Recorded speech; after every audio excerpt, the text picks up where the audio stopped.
I would like to introduce our third speaker for the day, that is Ms. Kritika Muralinathan. Ma'am is an ardent mental health evangelist.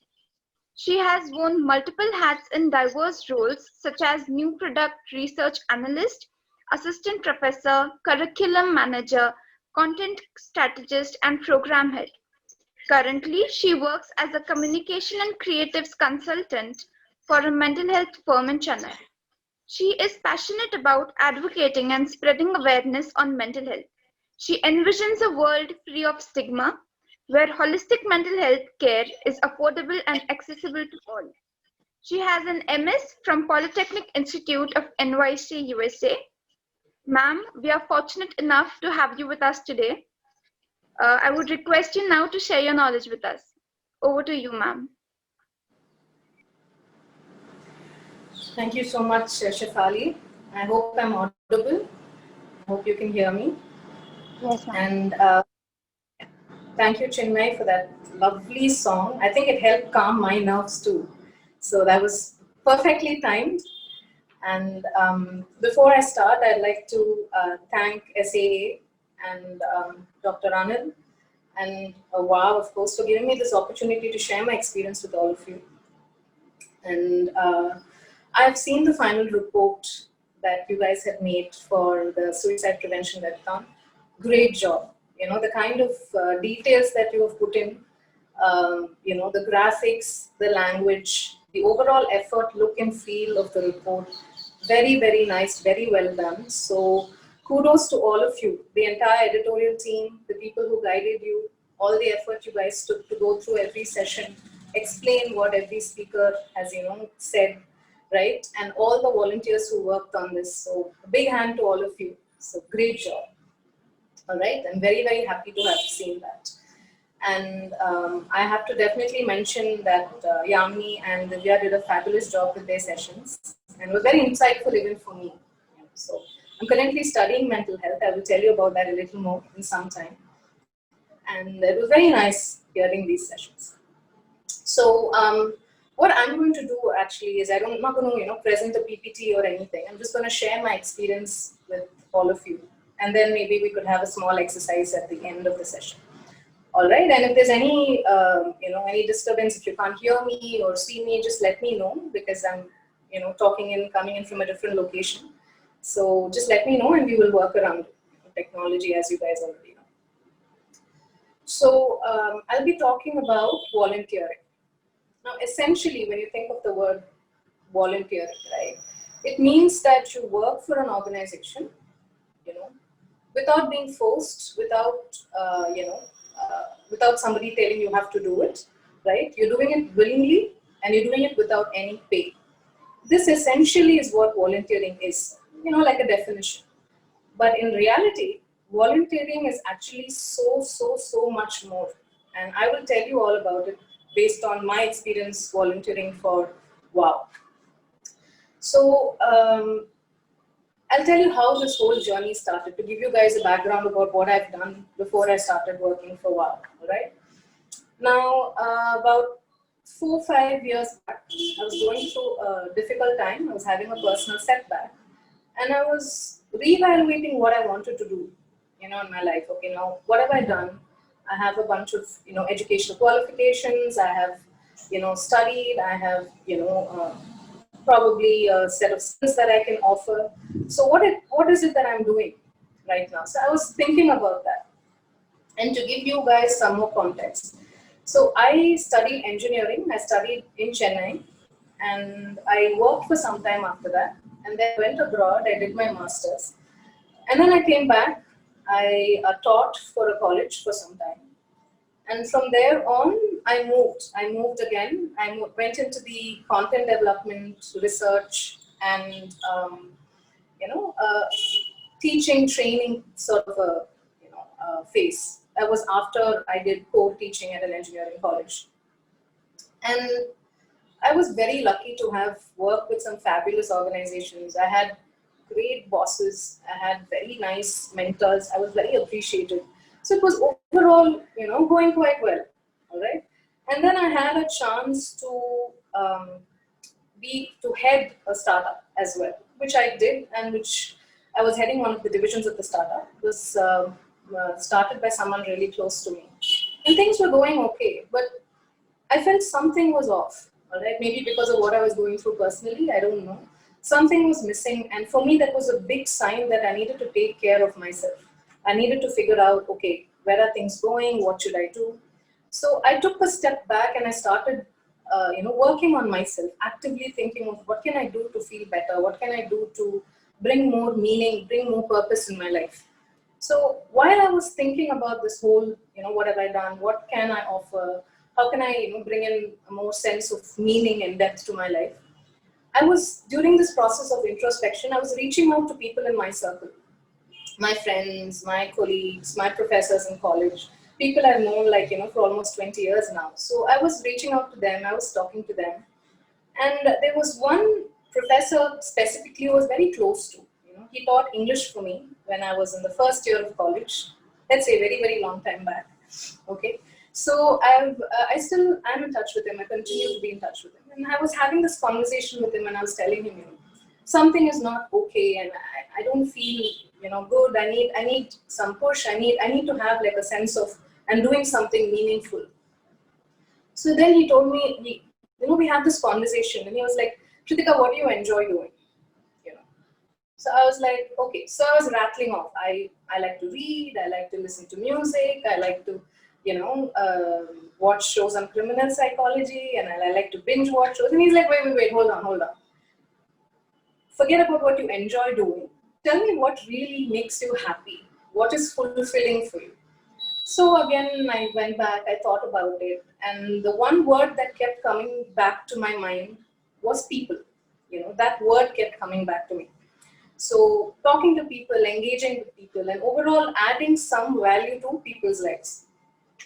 And he said, okay, if that is the case, why don't we work around that and see what you would like to engage with? So we came up with multiple options. Women's health, women's rights, I like children. And then in the midst of all this, it became very obvious that mental health was a space that I wanted to engage in. Also because that it's been very close to my heart right from the time I was a child. And I've been very cognizant of it, the importance of it. So that's how this whole thing started. Again, I have no clue at that time what exactly I'm going to be doing. So I'm still talking to my professor about this. And then he says, okay, now that we have fixed on the mental health domain, let's see what we can do. And he said, I know this organization that is based out of Chennai. It's called WOW. They've been around for about 10 plus years, maybe 13, 14 years now. And they're a group of very young, vibrant, motivated people, group of psychologists, psychiatrists, social workers, really, really, really thick group, and they're doing a great job. And why don't you, get in touch with them? And he passed on Dilly's contact details to me, the CEO and founder of WOW. Okay. And then I was thinking about it, and I'm like, okay, what do I do? Should I just contact him? Should I just give him a call? What do I do? And then I reached out to him on Facebook. And I just said, is there any way I can engage with your organization? And he was very open. He was like, yeah, sure. I mean, it looks like you're into content. Maybe we could do something, content or writing or something like that. Let's try that. So, and then one of my first assignments with WOW was to write really tiny news articles on mental health. So I don't know if you guys have heard of In Shorts. Actually, it's a news app where they cover news across various fields. There is sports, there is politics, there is health, everything, and they cover it in very small snippets. So what Dilly had suggested is we do something like that, but exclusively for mental health, which means that we select an existing article and we make it really concise and we write it. Okay, we just like a snapshot, we give it as a snapshot. It seemed easy enough to me to start with, but when I started, I realized it's not that easy. It might be easy to write pages and pages, but when it comes to writing something, it needs to be like just 60 words. It was quite challenging, and I started working on it. I started enjoying it. I started perfecting it. And the process continued, and after a while, we were coming up with many of these small snippets called Brainbits. It was called Brainbits. I thought it was a really nice name, actually. And we started putting it out on social media, on Facebook, on WhatsApp, and so on. And I continued writing, I continued exploring, and this was going on for a few months. So after some time, I was thinking, I was looking at how the organization was being run, and I was interacting with more people in WOW and all that. I was very comfortable. I was very happy. I was respected. My boundaries were understood. So it was a very pleasant experience. And at that point of time, I was thinking I need to do something more. So I gathered the courage and I told Billy, you know what, I actually don't enjoy writing that much. Maybe I can do something else. I don't know if Billy was surprised when I said this. He didn't show any surprise, but think about it. I've already done a fair amount of writing for WOW, and then I tell him, maybe I should be doing something else. So at that point of time, he said, that's perfectly fine. We can involve you in many other activities. It's not like you just need to work on this. And slowly I started getting involved in other parts of what I was doing. I was reviewing documents. There was some proposal that needed to go out. And then we worked on a thematic calendar last year, a calendar that was themed on stigma. And it was a wonderful, really wonderful experience working with, on all these things. So the exploration continued. I was, getting integrated into more things that the organization was doing. And at that point of time, a lot of thoughts were coming to my mind. Slowly people in my circle were also getting to know what I was doing. I was slowly opening up. I was talking to people about it, trying to get people aware of what was going on. And I slowly started adding what I was doing to my resume. So again, I want to highlight that I had no plan of doing any of this when I started volunteering for WOW. Okay, so I slowly started adding things on to my resume. And as things started building, I realized that there was quite a sizable amount of work that I've done. So let me continue to explore. And it was around, say, April, May of this year. And May 24th was Schizophrenia Awareness Day, World Schizophrenia Awareness Day. And we were coming up with some bunch of material at that time. And then, of course, we were in the middle of lockdown. So in WOW, we had taken that decision that we've already involved in many other physical activities, rallies and all that. Right now, that might not be possible. So let's do something online. Let's have like a social campaign. And let's do that for schizophrenia awareness. So we were brainstorming and we were working with programs. And as that program started taking shape, we decided what we wanted to do. And we called the campaign Click Purple campaign. Okay, purple to signify hope, kindness, empathy. And of course, purple is also the logo colors and brand colors of WOW. So it made sense for us to, have a campaign like that. So we launched that campaign called a Click Purple campaign for World Schizophrenia Awareness Day. And personally, I hadn't run, like a social media campaign before. So again, it was something new. I was learning something new there. And we had a fabulous intern working for us at that time. And she used to collate the posts and put up, social media posts. This is what is going to come up and new post alert and everything. So I learned so much from her. And at the same time, I was reaching out to people in my circle, my friends, my family. And I really wanted a lot of people to engage. And I wasn't sure how to do it. And slowly, the more I spoke to people, the more I interacted with my family, my friends, people started sending their entries in. Not just from here, but from all over the world. There were people who sent in entries from all over India. There were people who sent in entries from the United States, from the Middle East, from Singapore. And we were getting so many purple pictures, like there were people sending pictures of purple flowers, purple toys, purple pictures. And my best friend sent in the picture of her daughter wearing a purple dress. And I was so moved, I was so touched, because this is not the kind of response I expected. So these are not people who may necessarily know what schizophrenia is or mental health is, but they were all making an effort to engage and understand and learn. So it was very humbling. It was such a nice feeling that people are getting involved, and it's just me, one person asking my circle. So imagine what it would be if all of us here keep talking about it and get more people to engage. How many more people would be aware of what is out there, right? So the campaign continued and we had great results, and I continued building my resume. And at one point of time, I was thinking, okay, why don't I, try and apply for something in the mental health field? I mean, I've got experience in academia, and I've got experience teaching and in the industry, and I've worked and traveled. So let me try doing that.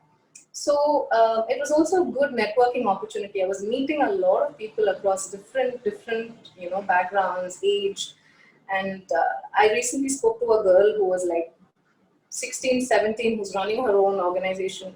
Then I met children, people in their early 20s, so bright, so clear. I was wondering, what was I doing when I was 20 years old? I can't even imagine that kind of clarity of thought they had.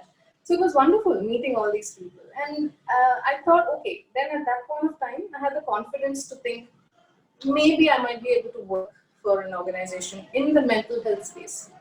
So I started interviewing with a few organizations, started talking to people, and during one of those interviews, I was trying to explain to the lady that this is what I've done, and I work with Wow, and this is my portfolio, this is what I'm doing. And then she said, "Oh, Brainbits, oh, those small articles, I've read it, you know." And I was like, suddenly that, it's like that feeling when you write it, when you see a jigsaw puzzle, right, and you're putting all the pieces of the puzzle and you see a picture, it feels so good. So in my mind, slowly some parts of the puzzles were forming, because when I wrote those small articles, it never occurred to me that there might be somebody out there, reading and remembering those things. And I used to spend so much time writing every tiny article, perfecting it, and is every word perfect? Does it look good? And, I mean, you guys have been writing the report. You know how difficult it is when you want to bring out something, for top quality. And I'm also saying this because you might not even be aware of the impact the report that you created has. That there might be so many people reading it, appreciating it. I didn't know until I went for that interview and people were like, yeah, we have read it. I was amazed. I remember going back home and texting Dilly saying, you know what, people know Brainbits. He was like, yeah, I told you already, it's very well received. So it was like a lot of puzzle pieces were coming together in my mind. Okay. And I continued doing interviews, continuing interacting with people. And I also realized I was receiving a lot of calls from people in my family and in my circle saying that they're not feeling very good. People I wouldn't even imagine. There were a lot of people reaching out saying, I'm having trouble at home, I'm not feeling good, and there's trouble at work, there's trouble at home, and they were starting to associate me with mental health. So I told them that, see, I might not be able to give you like a proper counseling, session, but I will be able to hear you out. And so I used to patiently hear them out, and whatever commonsensical advice that I thought I could give, I gave them. I helped them out. I helped them understand this is the situation, and so on. And these kind of calls kept coming through. And I was thinking, wow, I mean, if I thought about how I was maybe about 4-5 years back, I felt like I was a mess. And now here I am listening to other people and helping them out. So I was thinking, okay, now I've been exploring, I've been writing, I've been doing campaigns, I've been, working on multiple things. Why don't I now start studying as well? What's stopping me? Of course, we're in a, with all the pandemic and things going on, it was more difficult to travel, to do interviews and all of that. So I thought, okay, let me study. So currently I'm doing a few courses in mental health. I'm doing a course with BAM and Banyan in Chennai, and I'm doing another course, couple of courses online, and a diploma in mental health as well, with SCARF and Enhance. And I'm thoroughly enjoying it. And if you had asked me, maybe a couple of years back, whether I would be doing any of it, I would have been like, no way, what are you talking? I mean, I've always loved talking about mental health and its importance, but would I have done so much? Maybe not.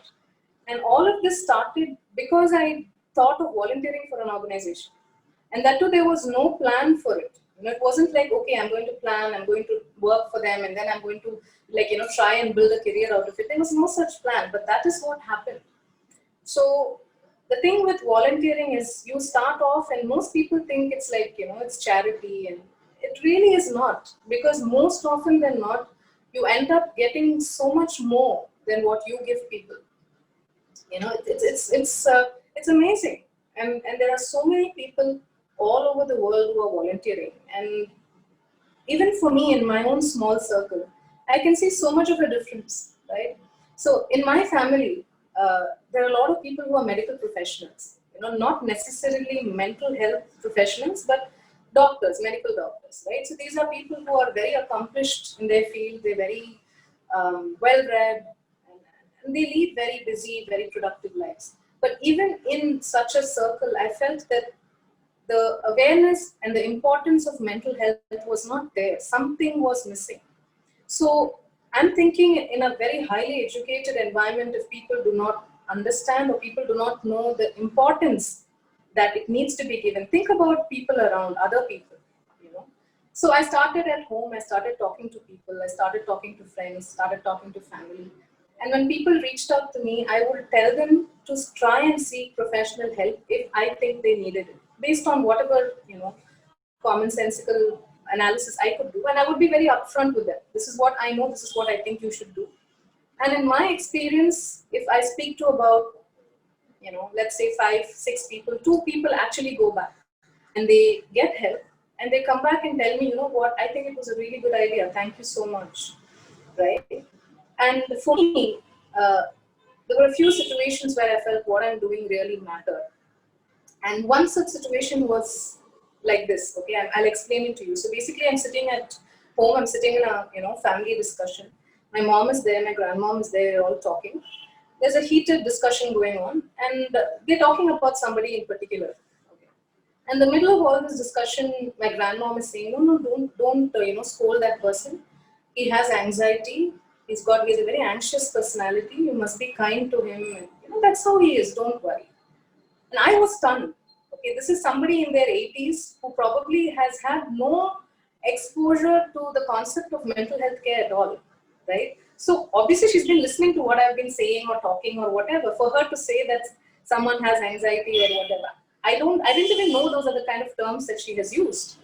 But for me at that point, I'm like, okay, what I've been doing for the last year and a half has really made some difference in people's lives in a very rich way. I didn't imagine that that's how it could be, but that's how it happened. So I wanted to talk to you guys about my journey, because I'm trying to build my life, my career, my interest in this domain. And I'm studying for it now, but you guys are already there in that domain. You guys are students of psychology, and I was listening to, the questions and the comments, and, people want to do child psychology, people want to do clinical psychology. There's somebody who wants to be a clinical psychologist. So you guys are in the domain already, right? And of course, there are a few people who are also into, I think, medical and psychiatric social work. So there's so much going on. So if somebody like me who has not had formal education in mental health, who's studying mental health, just happen to take that one step towards, I want to, make a difference, I want to do something I like. And now it has brought me to a situation where I feel so much better about the place I am in right now in my life. I feel like, okay, maybe if I study, I don't know if I will get into counseling, but I would definitely like to do more in the mental health space. So I'm still, climbing those steps. Whereas you guys are already in the field and you guys are motivated and bright. Think about the kind of impact that will be there if you guys volunteer. And not just you guys. If you guys can get people in your family, your circle, like your friends to volunteer, and there's no age or anything for that. It's not like they need to be, young or old. Even people who are retired can volunteer. We have people who are, in their 70s and 80s who are, doing marital counseling, who are de-addiction counselors. They have such a rich experience. They have so much to offer, and make them feel very good. Okay. According to research, people who volunteer are actually more likely to live longer. They're also less likely to develop high BP. I mean, if you were to just Google benefits of volunteering, just randomly, it'll occur to you that you'll be like, why don't people volunteer? What is really stopping them? Because it's truly a win-win situation, right? I mean, you feel good, you are happy, people around you are, happy, and look at the benefits. They say that you're doing this with no pay and, willingly and all that. But look at what I got from volunteering at an organization. So think about it. I would encourage all of you to volunteer. Choose an organization of your interest, okay? And think about if that work culture suits you. All right. Think if it's something that you would enjoy doing. and take the plunge, and you will see where you can go from there on. And if each, like 2 of you are able to volunteer from your circle, let's say there are about 50 to 100 of us here, imagine the impact, right? So try it out. I would love to, hear more people volunteering. And of course, I'm biased, so if you guys want to come and join WARC to volunteer, please do it. We have a lot of work to do, lots of things to do. And I also should say that the kind of people you work with in a volunteer organization makes a very big difference. In my case, like I said, my boundaries were respected, my skills were appreciated, and Dilli is a very charismatic leader. He'll be able to get people to do things in such a way that even they don't know how the work or the output comes out. Personally, I don't like writing very much. I actually don't like talking, to an audience very much. But somehow he'd be able to, just get people to, yeah, that's just like one session. It's like, you can do it. It's very difficult to say no. So being in an environment where you are nurtured, where you are appreciated, and finding that fit when you want to volunteer is good. And if you have specific interests, like people said child psychology, reach out to organizations who are doing work there. Start off, and they would really appreciate that you want to volunteer for them. That's one thing I'd like to tell you guys.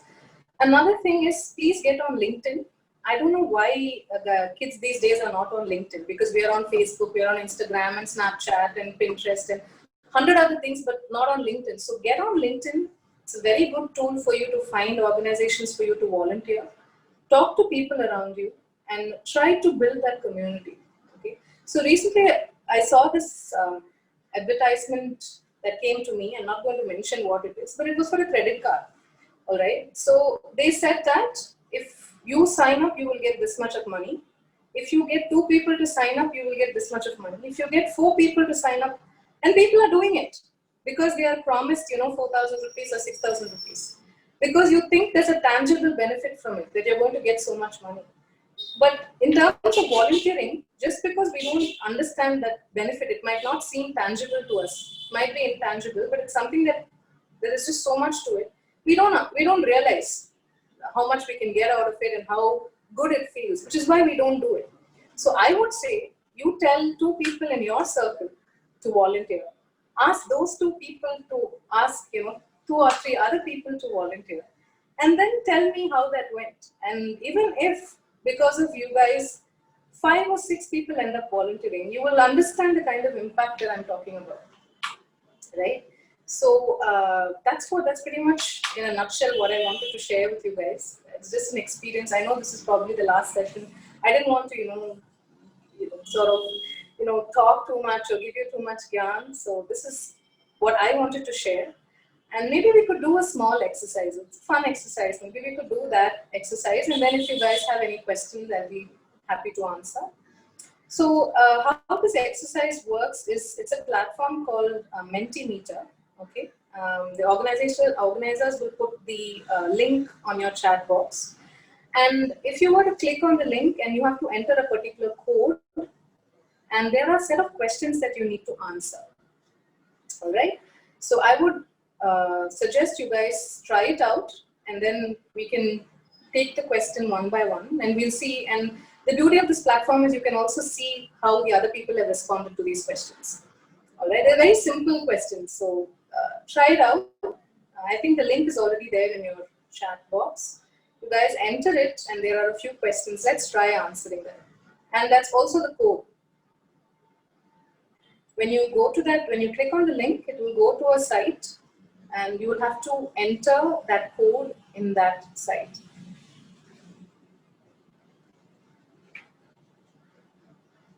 Let me know if you guys are able to do it.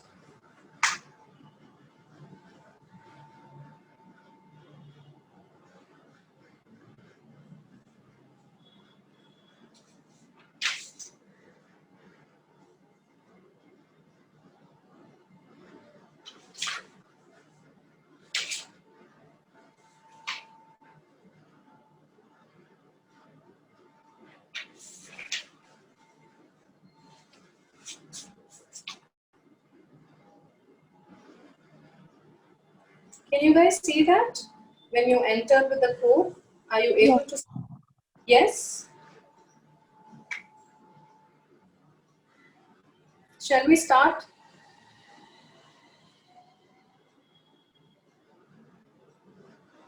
So, is there anybody else who has queries? Have you've been able to enter the particular site?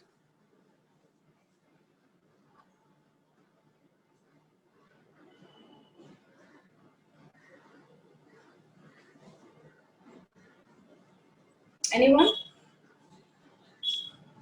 Okay, so we are already getting responses. The first question is, mention one word that comes to your mind when you think of volunteering. So you guys can continue adding your responses. I can see one person has written helping. Anybody else? What is the one word that comes to your mind when you think of volunteering? Responsibility, beautiful, very nice. Okay. Leadership, change, interaction, experience, motivation. Okay. All right.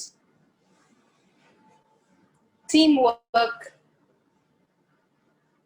understanding, people, social influence.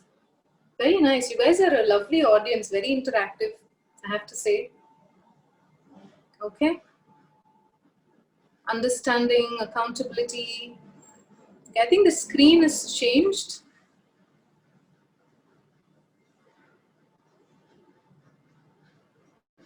Yeah. There is interest, I think. Okay. Learning. Very nice. See, in our audience itself, look at the different ways that one word has been interpreted, right? But if you notice, all the words that have come out, all the responses you guys have given have a very positive connotation. There's nothing negative in it, what any of you said. Look at it, interest, responsibility, social influence, helping people, motivation, so much. And this is just a small group. Very happy, I'm very happy with this. So clearly volunteering is something that can make you feel good and can really enrich your experience in life. Okay, I think I am examples for that. And shall we move on to the next question? Yes? Perfect. Let's move on. The next question is, these are all yes or no question, like true or false kind of questions. Okay, just a few of them. Volunteers need to be highly qualified. True or false? You guys can enter whatever response you think is true or false.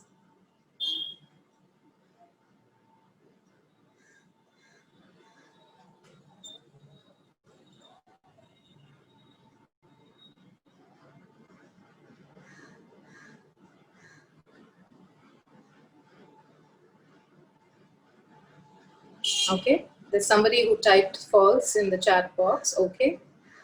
For those of you who have logged into Mentimeter, continue with your responses.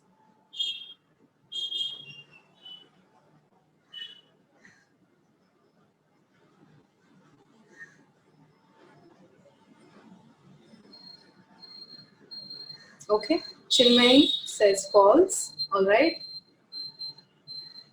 Okay, one person says please send the code again. It's 2415293, the code. Okay, the code is on the top of the slide. I don't know if you guys can see it. It's 2415239.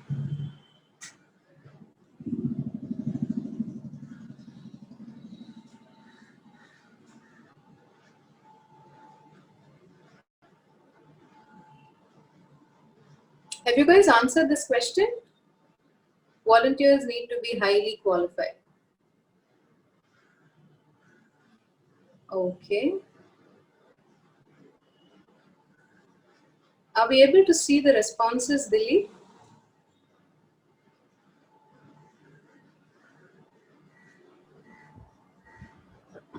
Actually, no. I don't know. Maybe like for every slide, they need to go back and come again. Okay. Fine. Let's not do that. Let's just work with the chat box then. We know what the responses will be.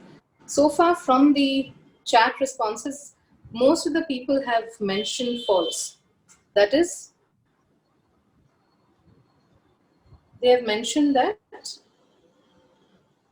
volunteers need not be highly qualified to volunteer, and that's the right answer. You don't need a specific qualification, you don't need a specific skill. What you really need to offer for volunteering is your time and your commitment. And if you can offer that, any organization will be happy to work with you.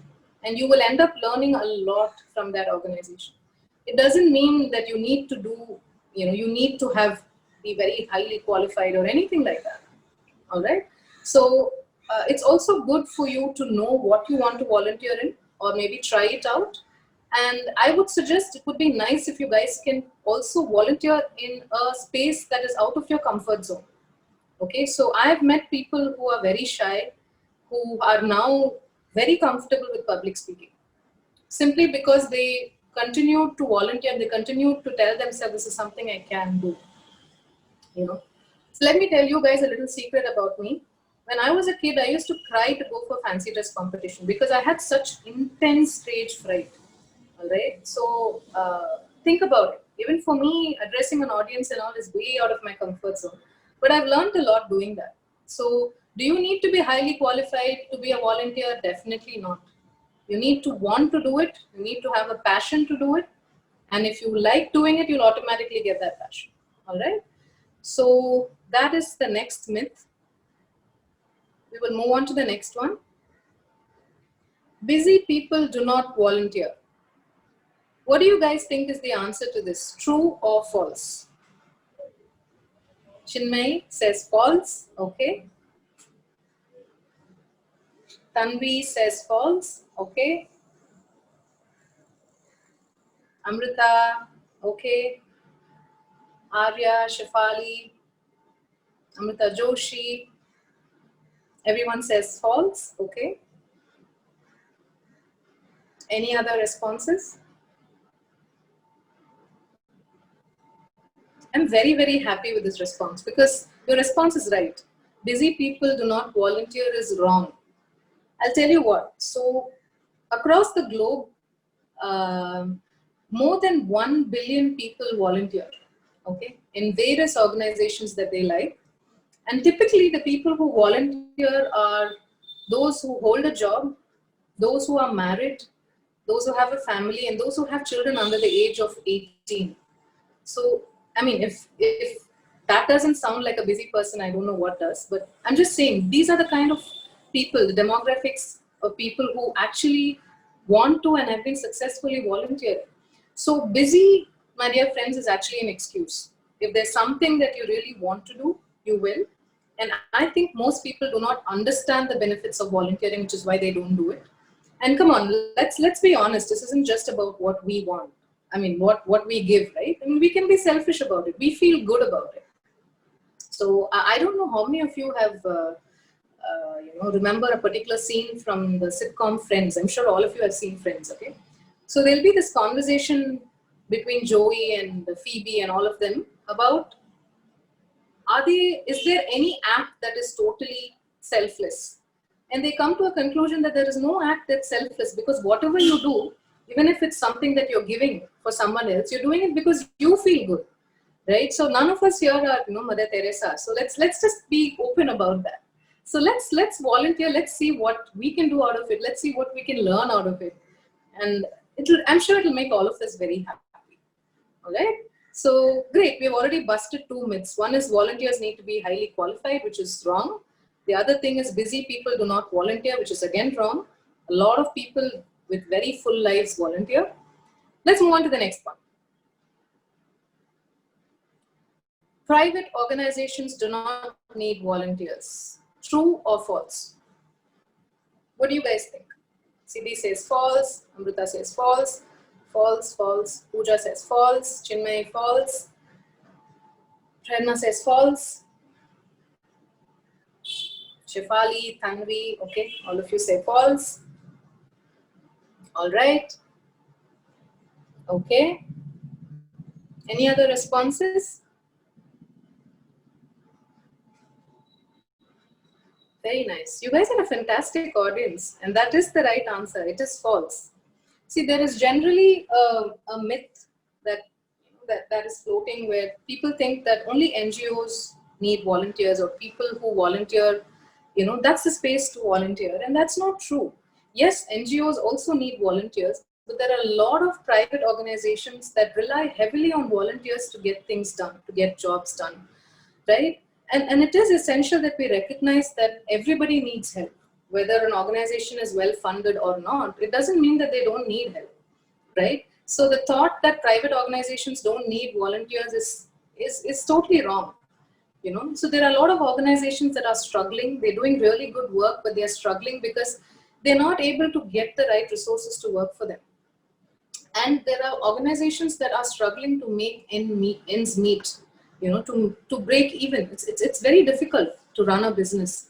So in the time that we spend speaking on the phone or going out, if we can just take a little time out to help organizations, right, as well as learn from them, I think that would be amazing.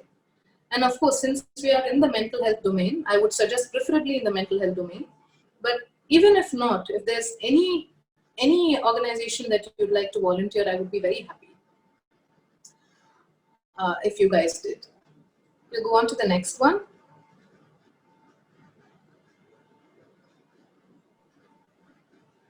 Okay, very important question. Are you most likely to volunteer for an organization within the next 1 year? Yes or no is the question. Yes, yes. Bhargavi says yes. Siddhi, yes, yes, yes.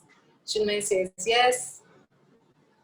Mrunmayi, I hope I'm saying that right, says yes. Indumati says yes. Pooja says yes. Yes, keep it going, come, come, come. Yes, yes, yes. Okay, Anisha says yes. Okay. Shruti, is it Skriti?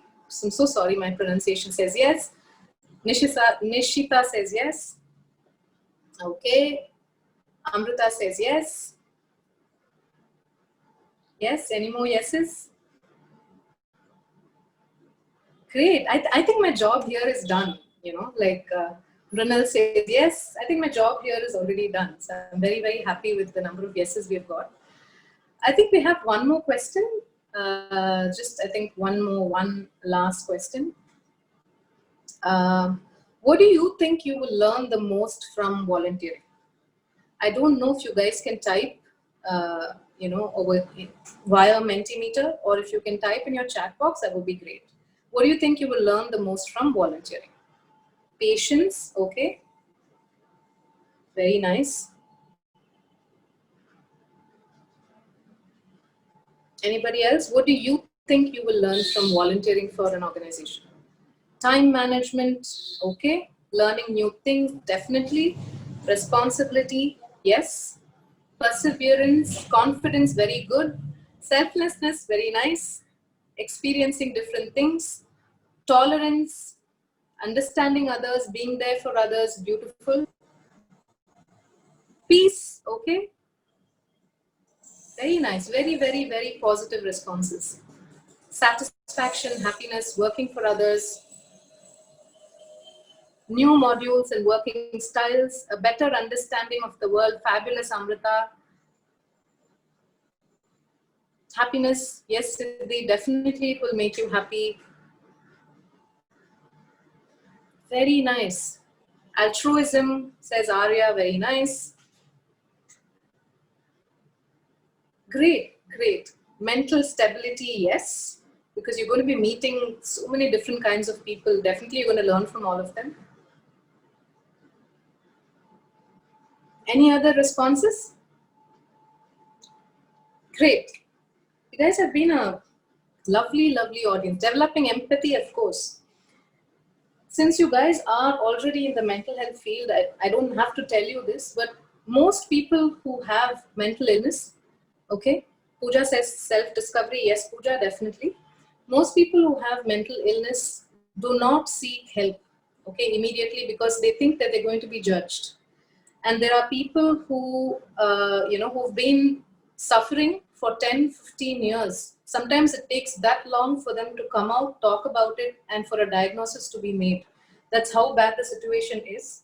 And so here is a person who's struggling in silence, and to make matters worse, they don't want to talk to people about it.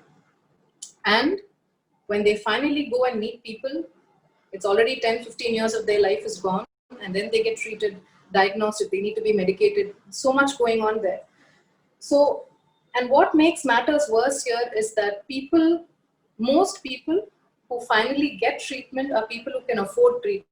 It's almost as if mental health care is like good mental health care is for the elite, right? It's a very sad state of affairs, and that is something all of us can actively change by talking about it, by making people aware about it, and doing whatever little we can to make mental health care more affordable, right? So if you are going to volunteer your services, each of you, right, even in a small way, think about the number of people out there who are, whose suffering is going to be removed, because they now know that they can talk about it, they can get help for it, and there are people who are willing to help them also for it, right? And you're going to learn. Every person you meet, you're going to learn from them.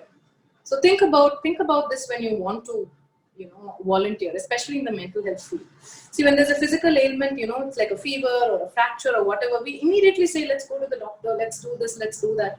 When it's a mental health issue, immediately people clamor, right? They're like, no, maybe I shouldn't talk about it. Maybe people will think something about me. And we have the power to change that by talking about it. So let's do that. Let's talk about it. Let's raise awareness, about mental health, about different types of conditions, whether it's schizophrenia, whether it's bipolar, or whatever it might be, whether it's a smaller condition, whether it's a chronic condition. Let's raise awareness about it, and let's try to do whatever we can to make the world a better place. All right, you guys have been a lovely audience. Thank you so much, for your patience. It's been a last couple of hours with multiple sessions. Thank you so much, and I hope to hear from you guys soon. I don't know if we have time, but in case you guys have any specific questions, you can feel free to ask me. Thank you. Yeah, we have time. Anyone have questions? Yeah, you can ask. Yes, in case you guys have questions, please feel free to ask.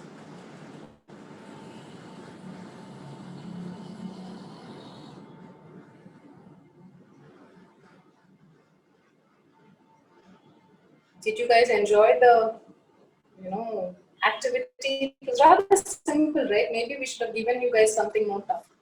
Maybe kept it very basic. Yeah? Anyway, in case you guys have any questions even later, you can write to us, you can reach out to us, right? Thank you so much. Yes, I think there's some comments coming in. We enjoyed a lot, yeah. I did too. Thank you so much.